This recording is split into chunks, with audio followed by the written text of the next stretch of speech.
السلام عليكم ورحمة الله وبركاته. بسم الله الرحمن الرحيم. الحمد لله رب العالمين، والصلاة والسلام على سيدنا محمد وأهل بيته الطيبين الطاهرين. Where is the position of Al-Imam Al-Hassan Al-Mujtaba in the sayings, in the traditions of his grandfather, the noble Prophet Muhammad sallallahu alayhi wa sallam? What did his grandfather say about him and his brother, younger brother Imam Hussain? Peace be upon them. If we open the books of history, the books of seerah, the tradition of the Prophet, the life of the Prophet, the legacy of the Prophet, we would find a good amount of narrations by the Prophet regarding his two sons, Hassan and Hussein. I will share some of them with you later. Sometimes the Prophet refers to them as Rayhanataya min ad-dunya, my sweeties in today's language. Rayhan or Rayhana is the basil, which is an aromatic herbs that has been characterized by fragrance, the aroma, and also the beauty. So they describe the child, or they describe women, beautiful women, attractive women, feminist women. They describe them as Rayhana. The Prophet says, Al-Mar'a Rayhana. So he would refer to Hassan and Hussein as being his sweeties in this life and in the hereafter. And then he describes them as being khayru ahl al-ard, the best people of this earth. And he also describes them as being the masters of the youth of paradise, Sayyida Shababi Ahlil Jannah. He describes them as being imams, in qama wa in qa'ada, whether they assume leadership and caliphate or they don't assume it. It's the same.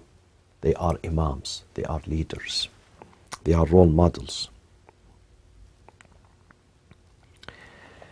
And the Prophet, peace be upon him, says they are stars. His family, the representation of his family to the people of earth is like the representation of the stars to the people of earth. النجوم أمان لأهل الأرض من الغرق. In the past, they used to follow the stars when they sail in the oceans, in the seas. They look at them, they follow them, they get direction from them. وَأَهْلُ بَيْتِي أَمَانٌ لِأَهْلِ الْأَرْضِ مِنَ الْإِخْتِلَافِ. And my family are safety. They represent safety and security for the people of earth from division, from disunity. If you gather around the family of the Prophet, if you get hold of them, if you follow them, there is no more division, no more fightings, no more sectarianism, no more hate, no more terrorism, no more destruction. But when people are divided, when people choose not to follow the family of the Prophet, but to follow others, then we see the weakness and backwardness and division. The Prophet says, Allahumma innaka ta'lamu anni uhibbuhuma فأحبهما. Allahumma innaka ta'lamu anni uhibbuhuma.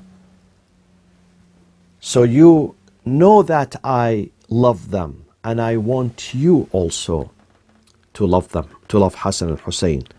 وَأَحِبَّ مَنْ يحبهما, and love those who love Hassan and Hussein. And this hadith has been mentioned in many sources, which I'm going to show you very soon. The Prophet would call Hassan and Hussein my children, ibnai, in many occasions. He would call them my children, which instigated and prompted the fury of some people, the envy of some people. Why the Prophet would call them my children? They are the children of Ali and Fatima. But the Prophet insisted that every son belongs to his biological father, is called after his biological father, except Hassan and Hussein. They are called after me. They are my children and I am their father. Though Ali is the biological father, but I am also considered to be their father, and they are my children. And he would say to his daughter Fatima on numerous occasions, Id'uli, ibnai, call me, bring me my two sons, not my grandchildren, my two sons. In a long hadith, the Prophet said, God created me and Ali as light surrounding his throne. It's a metaphor. God does not have a physical throne. It's a metaphor. His seat, his throne.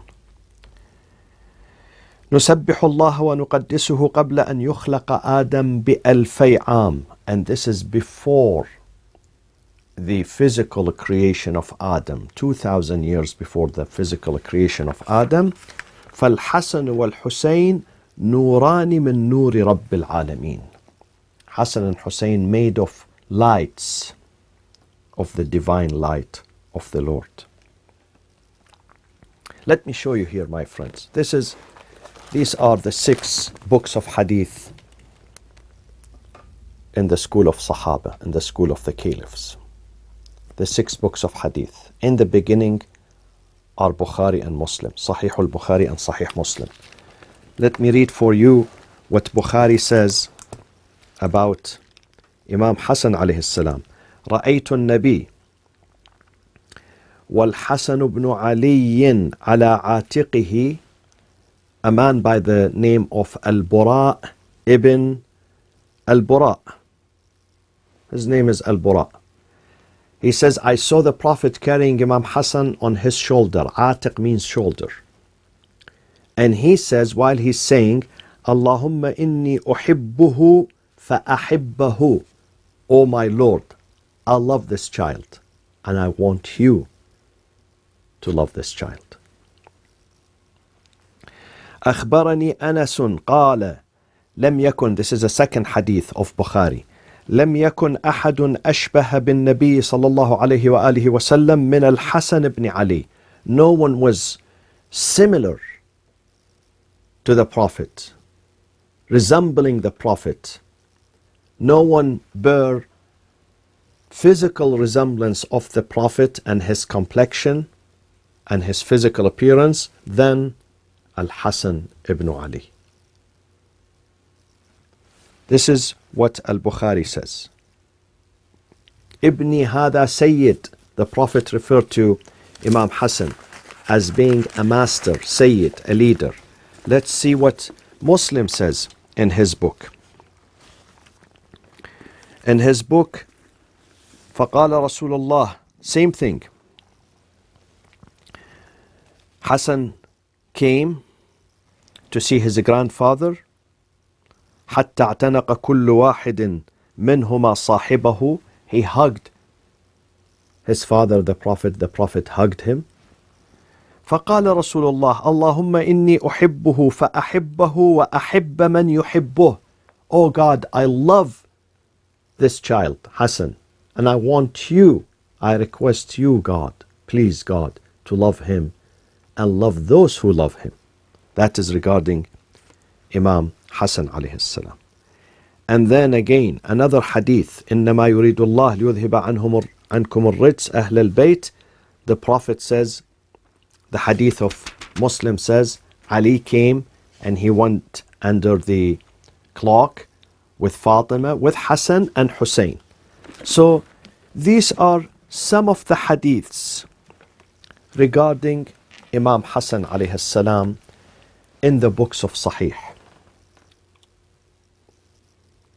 in the school of the companions and caliphs. Other things that happened, sometimes by the enemies of Imam Hassan, who didn't like him, but they had to admit his merits and his virtues. Listen to this story.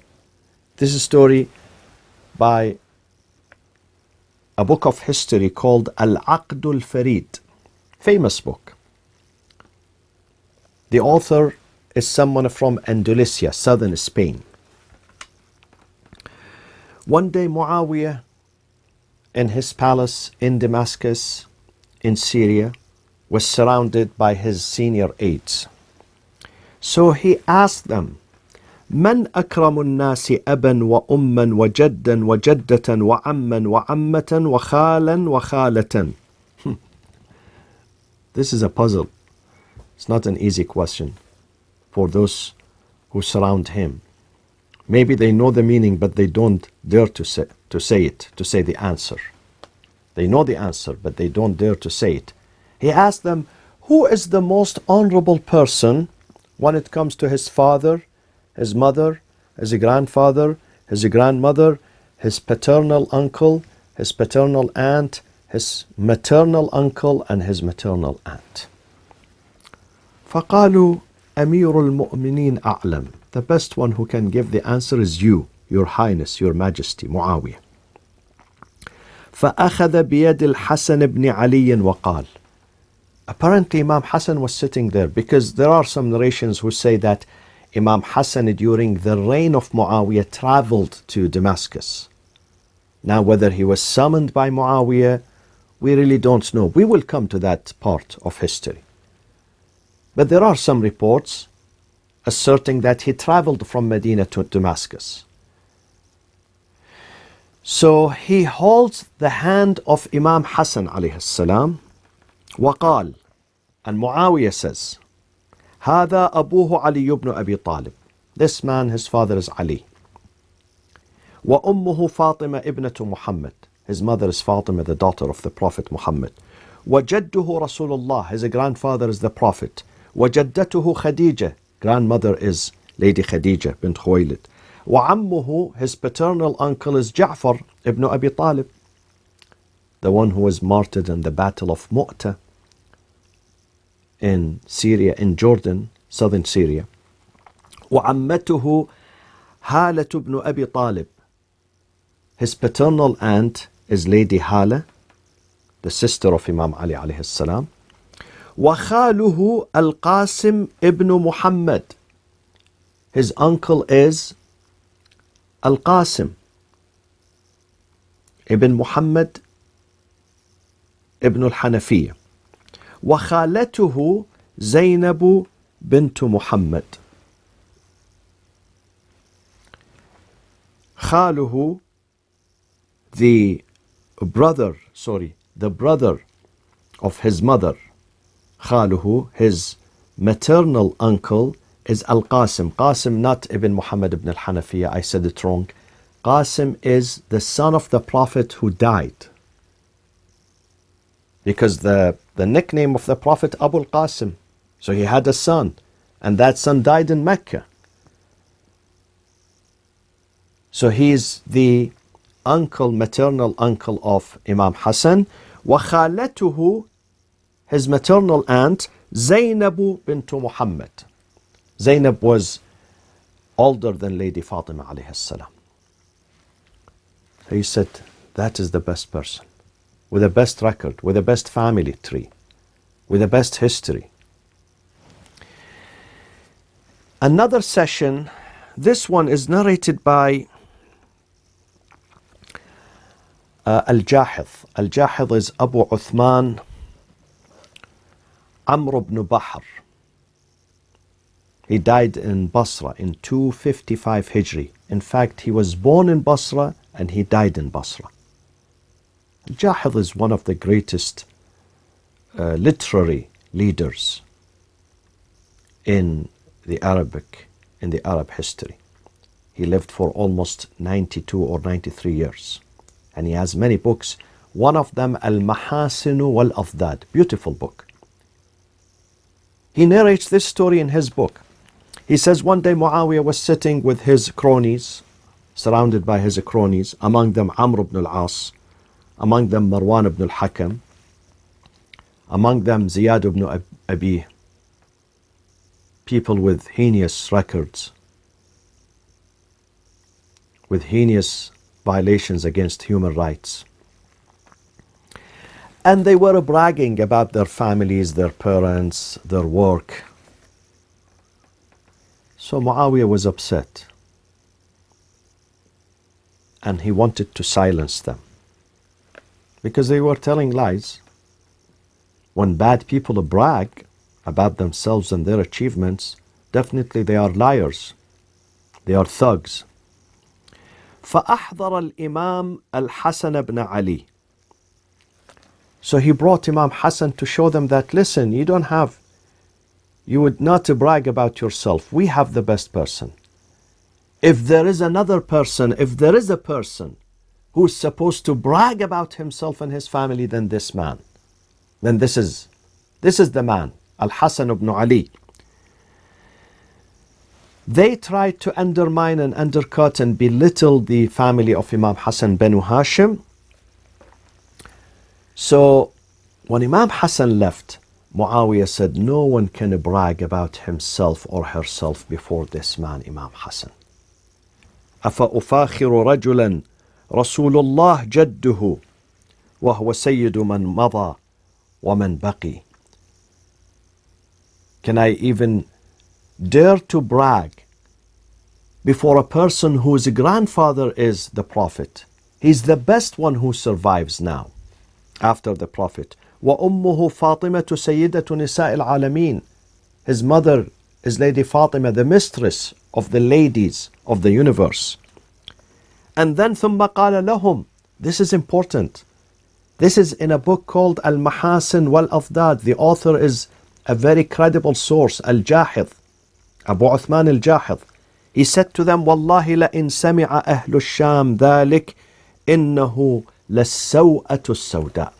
If the people of Syria hear what I just said about Imam Hassan, my praise for him, my comments about him, then it would be a huge shame on us. It will be a big disaster on us.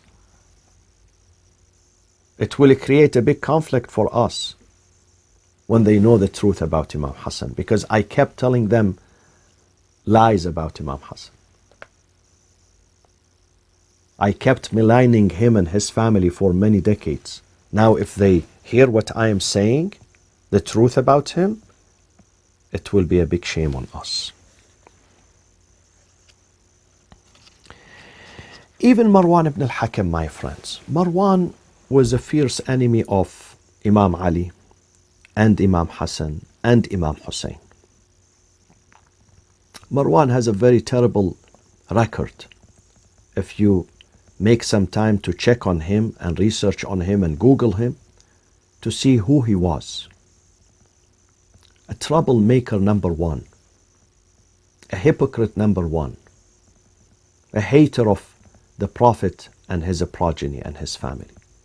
When Imam Hassan died, he was crying. He was seen crying. So they said to him, أَتَحْمِلُ جُثْمَانَهُ وَكُنْتَ تُجَرِّعَهُ الْغُصَص. Now you are carrying his coffin after he died, after he was poisoned. And he's dead now. Now you carry his coffin on your shoulder while you were hurting him, you were annoying him, you were harassing him. قال. This is his answer, the answer of Marwan ibn al-Hakam.